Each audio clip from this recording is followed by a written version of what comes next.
तो स्टार्ट करते हैं फैंक्स ऑफ फॉर्च्यून का एपिसोड नंबर 6। और एपिसोड की स्टार्टिंग होती है और हम देखते हैं कि हमारा जुयान जो होता है वो ली लून को देखता है। मतलब सर्वप्रथम ली लून को देखकर कहता है कि अच्छा तो ये तुम हो। जिसके बाद से वो याद करता है कि कैसे यहाँ पे जब मिस क्वीन आई थी और जब उनका यहाँ पे आगमन हुआ था तो झाओ की लाइट जो मतलब तलवार लाइट जो है ना वो ब्लो करने लगी थी और उसने उस वक्त उससे जब देखा था तो वो उससे नजर थोड़ी बहुत छुपा रही मतलब कि मिस क्वीन जो होती है ना वो अपनी नजरें चुरा रही होती हैं। हीरोइन पूछती है जुयान से कि ये बताओ कि आखिर ये कौन है। वो बताता है कि ये रियल कातिल है, मतलब ये सबसे बड़ा गुंडा है और इसका नाम ली लून है। और उसके बाद से जो हमारी हीरोइन होती है वो पूछती है कि लेकिन रानी के साथ क्या हुआ। तो वो बताता है कि रानी जो है ना वो अभी उसके कब्जे में है, ली लून के कब्जे में।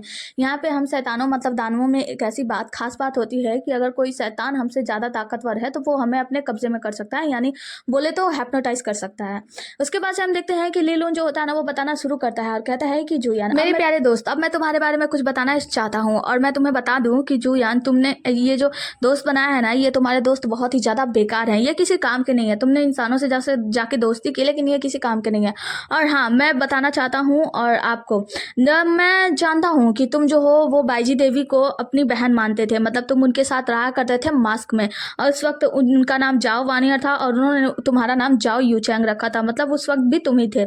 ये जानकर हमारी हीरोइन कहती है कि क्या तुम वही थे। तो वो बताता है कि हाँ, मतलब जो ली लून होता है वो कहता है उससे क्या पूछती हो, मैं बताता हूँ ये वही था और ये उस वक्त मास्क पहना करता था ताकि सभी लोगों को ये ना पता चले कि जो सबसे बड़ा डेविल है वो वानियर मतलब जो देवी है बाईजी देवी उनसे दोस्ती रखता है, इसलिए ये हमेशा मास्क पहने रखता था।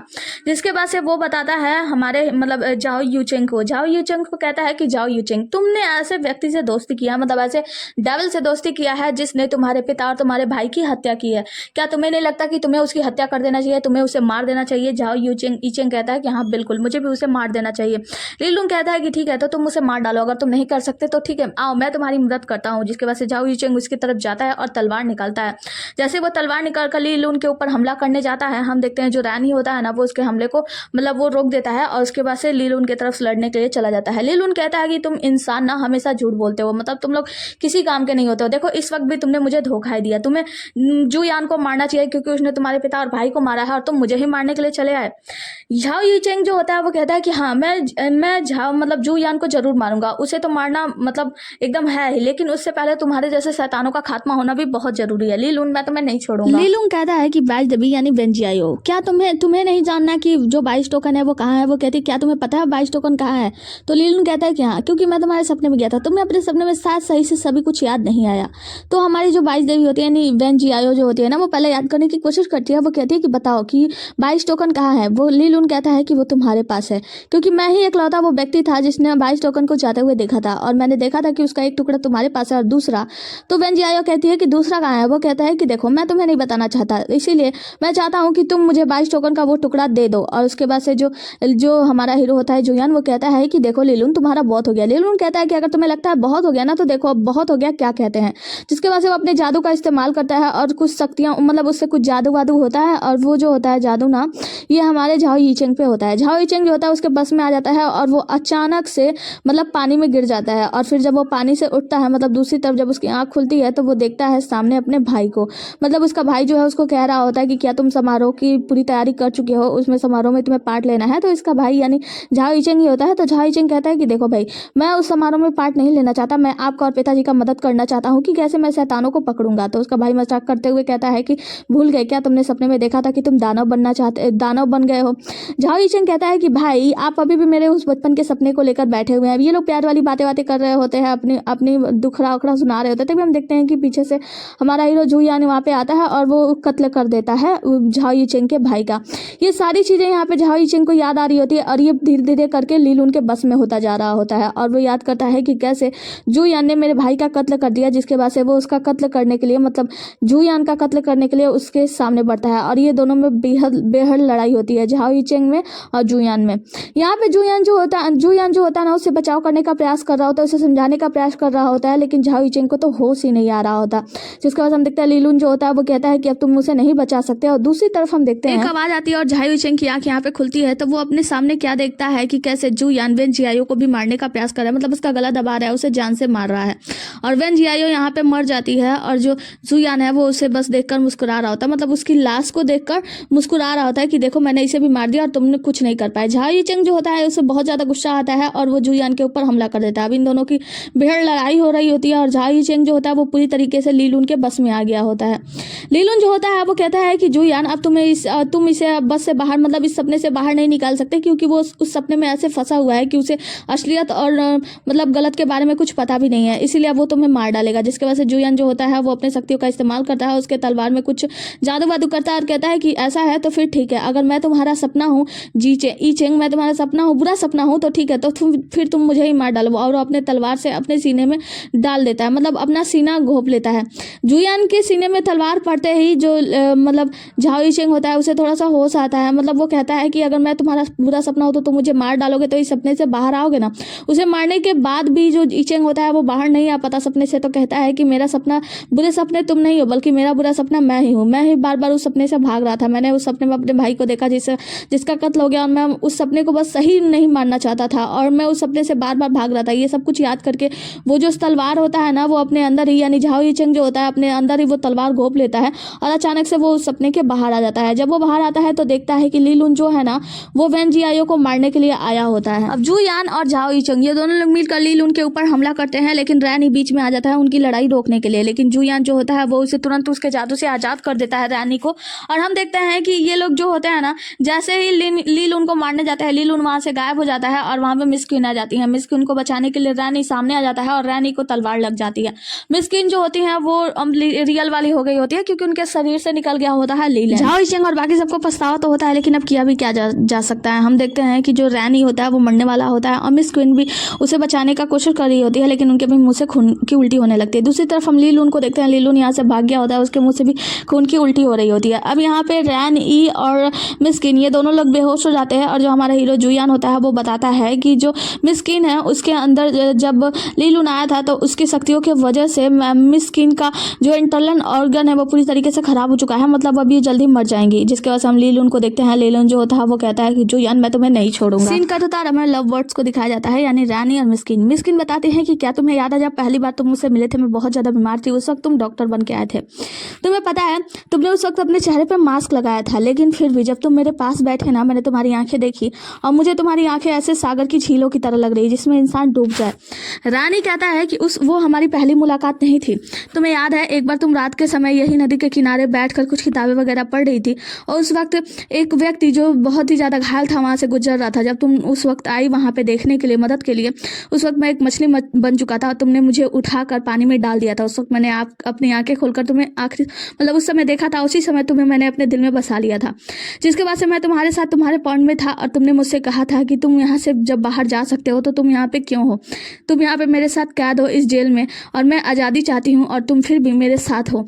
मैं इस जेल में कैद नहीं रहना चाहती। और हमें दिखाया जाता है कि रानी जो होता है वो अपने मनुष्य के भेष में उसके पास जाता है और उससे प्यारे प्यारे सपने देता है। कहता है कि मैं चाहता था कि मैं तुम्हें इस दुनिया से आज़ाद कराऊँ। उस वक्त मैंने तुम्हें ड्रीम में जो कुछ भी दिखाया था, मतलब वो जो सपने थे वो सब मैंने किया था, इसलिए मैं चाहता था कि तुम अपने ड्रीम में ही सही पर खुश रहो, तुम्हें वो सब चीज़ मिले। जिसके बाद से मैं तुम्हारे साथ रहा। मैं तुम्हारे सामने डॉक्टर बन के इसीलिए आया कि मैं तुम्हारा साथ बनूँ, एक सच्चा साथी बनूँ। उस वक्त तुम्हारे साथ कोई नहीं था और उस वक्त मैं चाहता था कि तुम्हारा एक साथी रहे जो तुम्हारी सारी बातें सुने, तुमसे सारी बातें कहे और तुम अपने दिल की हर एक बात मुझसे कह सको। मैंने इस वजह से तुम्हारे पास डॉक्टर बन के मैं आया था तुम्हें ठीक करने के लिए। और उसके बाद से हमें बताया जाता है कि जो हमारी हीरोइन होती है मिस क्वीन, वो रानी को देखकर कहती है कि तुम्हें पता है वो वक्त या अब का वक्त कोई भी वक्त हो, मैं तुम्हारे साथ किसी भी तरीके से रहने के लिए तैयार हूँ। पूरी जिंदगी मैं तुम्हारा साथ चाहती हूँ। तुम चाहे जिस सिचुएशन में रहो मैं उस सिचुएशन में तुम्हारे साथ रह जाती है और हर एक समय में मैं तुमसे प्यार करती हूँ। मेरा प्यार तुमसे कभी भी कम नहीं होता। और ये कह के मिस क्वीन जो होती है रानी को किस करती है और रानी भी मिस क्वीन को किस करता है, मतलब ये दोनों अपने प्यार का एक दूसरे के साथ इजहार करते हैं। मिस क्वीन जो होती हैं वो रानी के हाथों में अपना आखिरी सांस लेती हैं, मतलब वो मर जाती हैं। यहीं पे हम देखते हैं जुयान, वेन जियायो और झाओ यीचेंग जो होते हैं ये तीनों लोग यहाँ पे आते हैं। तो हम देखते हैं कि एक नाव पे रानी जो होता है मिस क्वीन के लाश के साथ होता है और उसके शरीर से चमक आ रही होती है। यहाँ पे जो जुयान होता है ना वो बताता है कि जो रानी है उसने आत्महत्या का चुनाव किया है, उसने अपने आंतरिक कोड को हमेशा के लिए समाप्त कर दिया है, मतलब वो भी मिस क्वीन के साथ इस दुनिया से समाप्त हो जाएगा और कभी भी वापस नहीं आएगा। जिसके बाद से हम देखते हैं कि जो वेन जियायो होती है ना वो याद करती है कि किस वक्त जब उसके टीचर का यानी कि जाओ वानियर का डेथ हुआ था तो उस वक्त वो उसे फूल चढ़ा रही थी और यहाँ पे जुयान भी था, उसे सांत्वना दे रहा होता है। दूसरी तरफ हम झाओ यीचेंग को देखते हैं, वो याद करता है कैसे उसके भाइयों की डेथ हो गई थी, तो वो वहाँ पे प्रार्थना कर रहा था अपने भाइयों के सामने। हम इनके बाकी टीम मेंबर्स को भी देखते हैं, ये लोग भी बहुत ही ज्यादा उदास होते हैं। जहाँ पे दूसरे सीन में हमें उस छोटे डॉक्टर को, मिस्टर बाई को दिखाया जाता है, ये भी बहुत ज्यादा उदास होता है और वहां से जा रहा होता है।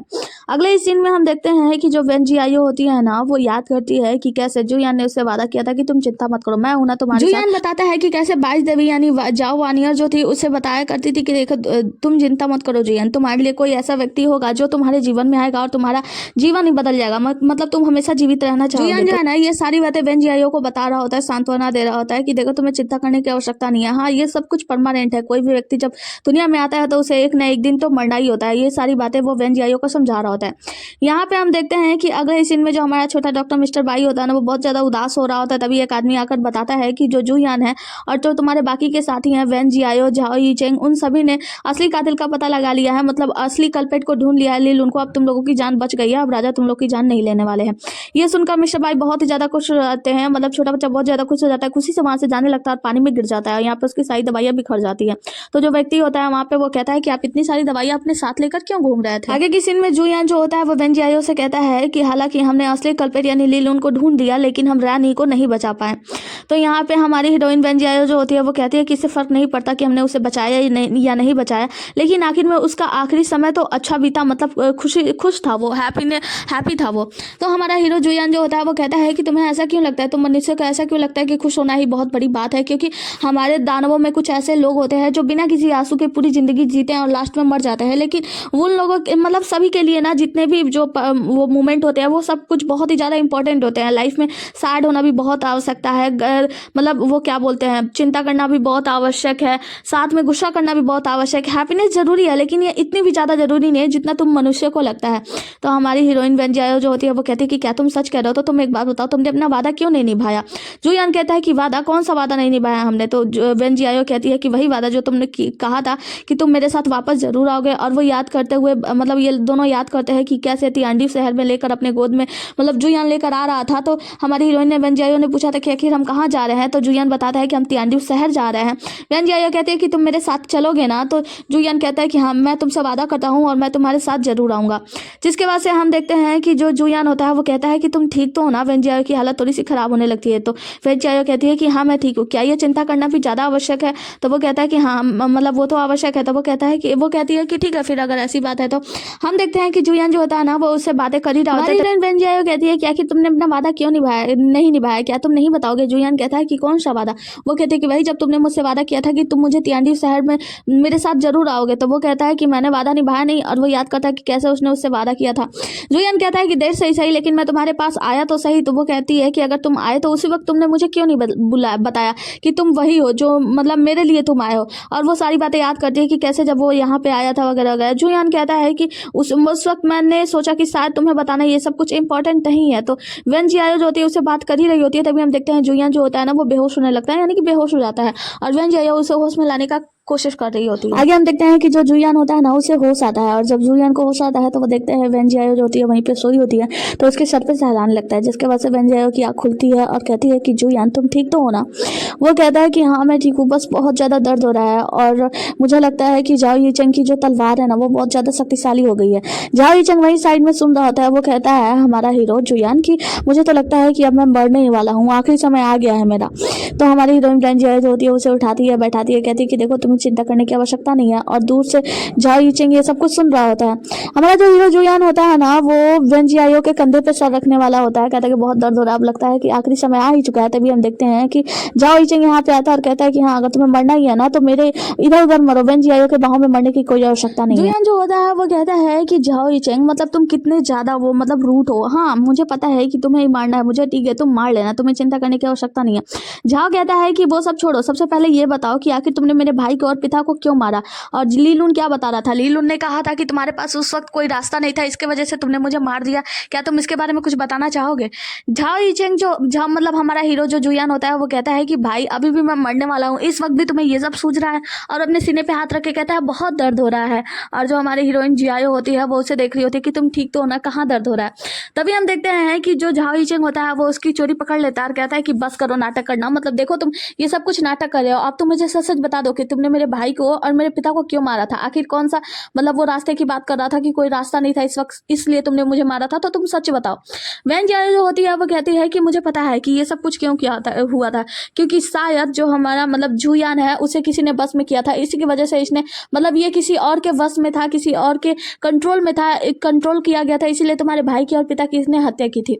जिसके बाद से जो झाओ इचेंग होता है वो कहता है कि हाँ तो ठीक है ना, सबके पास सभी लोग ऐसे ही करके गलती करते हैं, मतलब किसी के पास कोई रास्ता नहीं होता है तभी कोई व्यक्ति कातिल बनता है। जैसे किसी के पास रास्ता नहीं है, वो किसी से बहुत ज्यादा नफरत करता है इसलिए वो उसे जान से मार देता है, तो फिर भी वो कातिल तो है ना। जो चोर होता है उसके पास कोई रास्ता नहीं होता, उसके पास खाने पीने का सामान नहीं होता, तो वो चोरी करता है, लेकिन इसका मतलब ये तो नहीं कि सबको रिहा करते फिरे, मतलब उसने भी तो चोरी की है तो वो चोर हुआ।